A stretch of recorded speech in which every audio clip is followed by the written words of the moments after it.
നമസ്കാരം. തെന്നാലി രാമൻ കഥകളിലെ 4-ാമത്തെ കഥ. രാജപുരോഹിതൻ്റെ പതിവുകൾ രാമൻ മനസ്സിലാക്കി.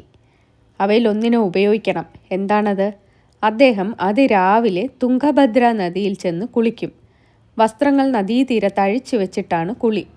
താൻ ചെയ്യാൻ പോകുന്ന കുസൃതിയെക്കുറിച്ച് ആലോചിച്ച് രാമൻ പോലും ചിരിച്ചുപോയി. ഒരു ദിവസം രാവിലെ അതുണ്ടായി. രാജപുരോഹിതൻ കുളി കഴിഞ്ഞ് കരയ്ക്ക് കയറി. അവിടെ അഴിച്ചു വച്ചിരിക്കുന്ന വസ്ത്രങ്ങൾ കാണുന്നില്ല. തെല്ലു ദൂരെ ഒരാളെ കാണുകയും ചെയ്തു. ആൾ മറ്റാരുമല്ല, രാമൻ തന്നെ. വസ്ത്രമില്ലാത്ത രാജപുരോഹിതൻ ലജ്ജിച്ചുപോയി. രാമ, എൻ്റെ വസ്ത്രങ്ങൾ ഒളിപ്പിച്ചു വെച്ചു അല്ലേ?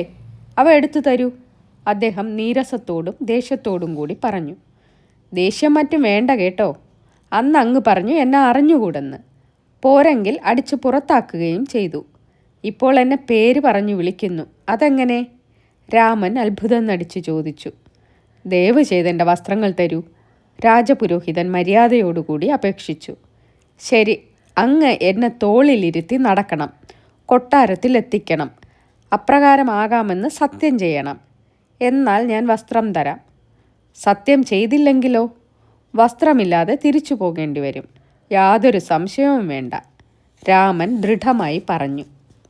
നിവൃത്തിയില്ലാതെ രാജപുരോഹിതൻ സത്യം ചെയ്തു. അദ്ദേഹം രാമൻ കൊടുത്ത വസ്ത്രങ്ങൾ ധരിച്ചു.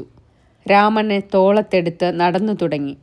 ആ കാഴ്ച കണ്ട അനേകം ആളുകൾ ചുറ്റും കൂടി. ഇങ്ങനെയൊന്നും മുമ്പ് കണ്ടിട്ടില്ല, ഇനിയൊട്ട് കാണാനൊക്കുകയുമില്ല.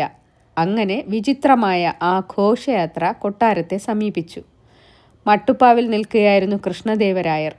പുരോഹിതൻ രാമനെ തോളത്തെടുത്ത് നടക്കുന്നു. ചുറ്റിനും വമ്പിച്ച പുരുഷാരവും.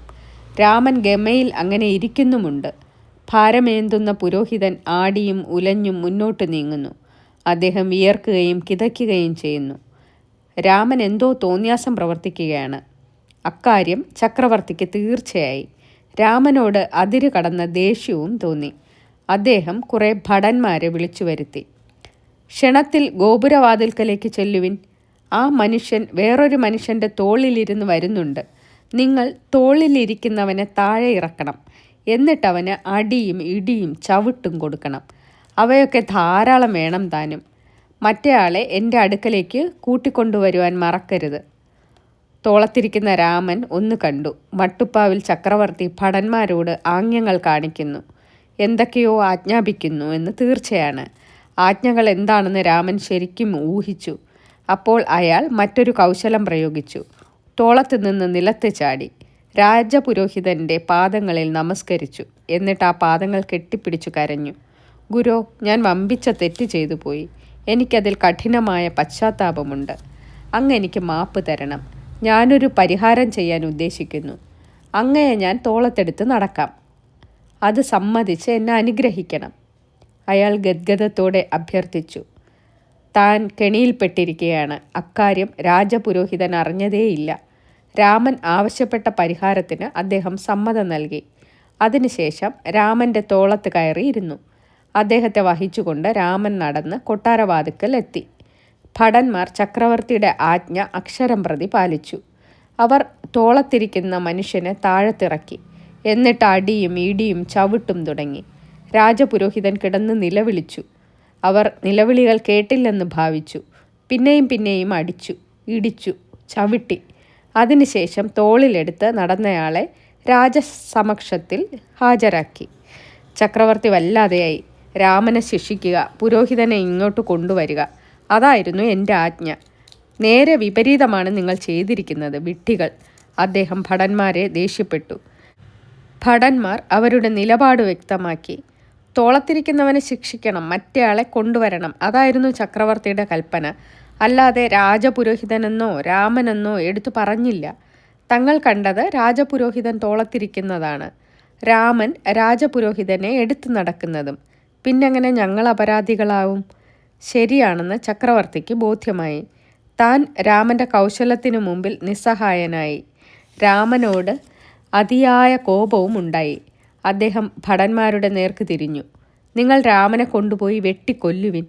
സേനാനായകനെ രക്തം കാണിച്ച് ബോധ്യപ്പെടുത്തുകയും വേണം, അദ്ദേഹം കൽപ്പിച്ചു. രാമൻ്റെ ജീവൻ അപകടത്തിലായി. ഭടന്മാർ അയാളെ വലിച്ച് പിടിച്ച് കൊണ്ടുപോയി.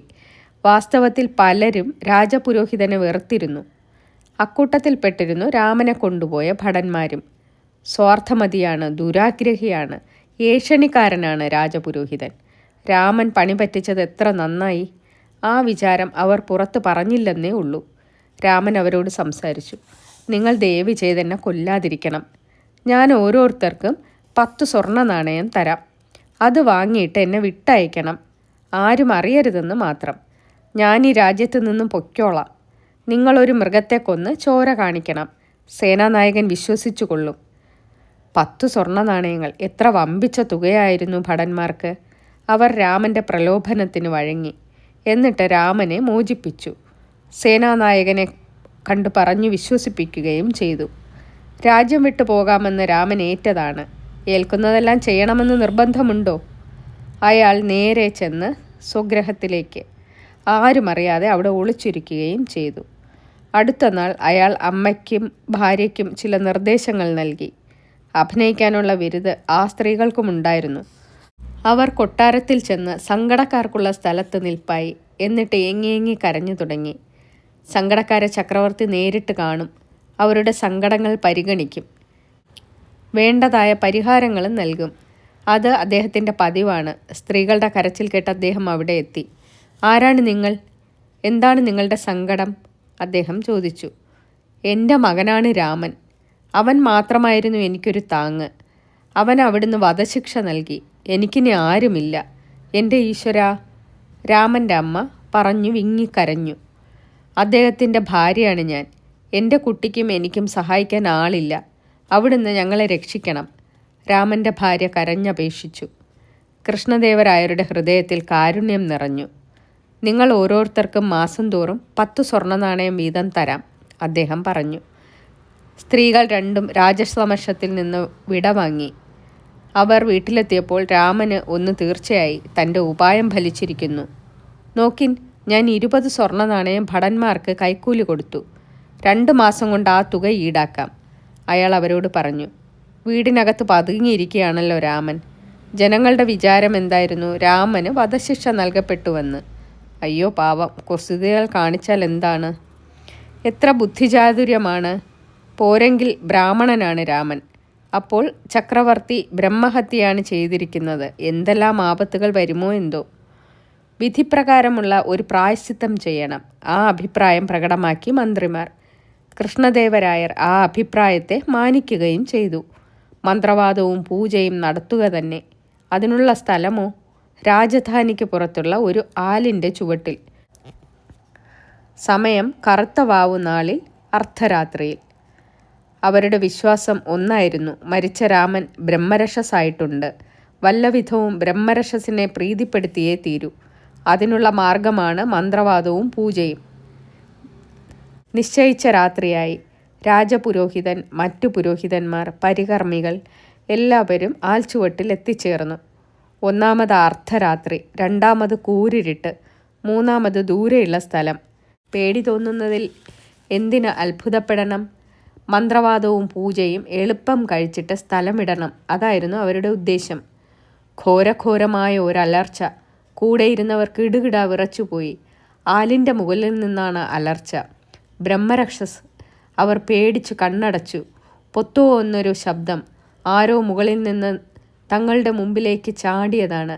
അവർ കണ്ണു തുറന്നപ്പോഴോ അതാ നിൽക്കുന്നു ബ്രഹ്മരക്ഷസ്. ആ ഭീകര രൂപം കണ്ടപ്പോഴോ മന്ത്രവാദികളും പൂജ ചെയ്യുന്നവരും അന്തം വിട്ടുപോയി. രാജപുരോഹിതൻ, മറ്റു പുരോഹിതന്മാർ, പരികർമ്മികൾ എല്ലാവരും എണീറ്റു ഒരു നെട്ടോട്ടം. ചിലർ തമ്മിൽ തട്ടി നിലത്തു വീണു. അവർ ഉരുണ്ടു പിരണ്ടെഴുന്നേറ്റു. കൂടുതൽ വേഗത്തിൽ ഓടി. പുറകിലേക്ക് നോക്കാൻ ആരും ധൈര്യപ്പെടുന്നില്ല.